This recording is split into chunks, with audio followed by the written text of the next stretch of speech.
Well, Germany has authorized 4 Leopard 1 tanks to be sent to Ukraine. Authorities declined to give further details about the number of tanks and time of the delivery. This came after Berlin agreed to provide Ukraine with 14 Leopard 2s from its military stocks last month. The Leopard 1 is the forerunner of the more advanced Leopard 2. The latter is widely used by armies across Europe. Public opinion surrounding Germany's decision to send battle tanks to Ukraine is almost equally split. Natalie Carney reports from Munich. This is a historic move for Germany. Berlin's pacifist-based foreign policies following World War II are being redefined by the conflict in Ukraine, leading to a clear divide in opinions about how the country should handle it.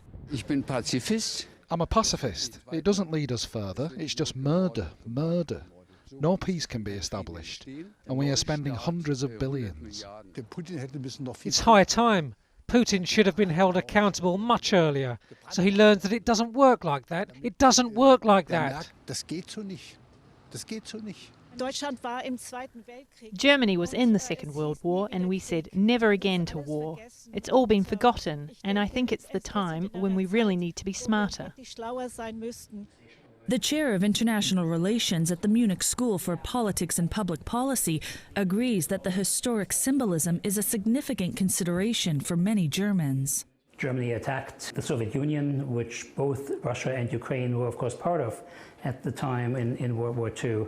And there's a strong sense that, on the one hand, there's a strong commitment to Ukraine to defend them and defend their independence, but there also is, I think, strong worry not to be seen as sort of attacking Russia once more and having German arms actually kill Russians. But as the conflict continues, opinions are shifting. As Russia has continued to pound the civilian infrastructure, to attack civilian populations of Ukraine, I think the commitment to help Ukraine defend itself has grown, including with whatever weapons are needed. However, there is concern that this could be construed as German hostility towards Russia, forcing the government to take a good look at its own army. With 14 German Leopard 2 tanks promised to Ukraine and set for delivery by the end of March, their manufacturer, Krauss-Maffei-Wegmann, is now under pressure from Berlin to rapidly build new tanks for Germany's own domestic protection. When the conflict began, Berlin agreed to spend 100 billion euros on strengthening the country's military capabilities and defense, breaking with its post-Cold War tradition of underfunding the army. In addition to new Leopard tanks, Chancellor Olaf Scholz is said to be eyeing a multi-layered anti-missile shield that could cost as much as $18.5 billion.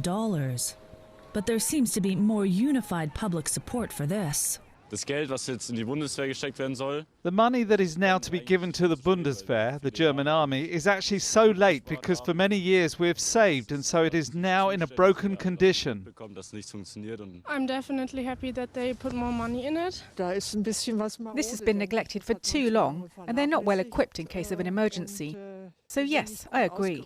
With tanks on their way to Ukraine, the EU is now discussing sending fighter jets, a move Berlin has so far rejected.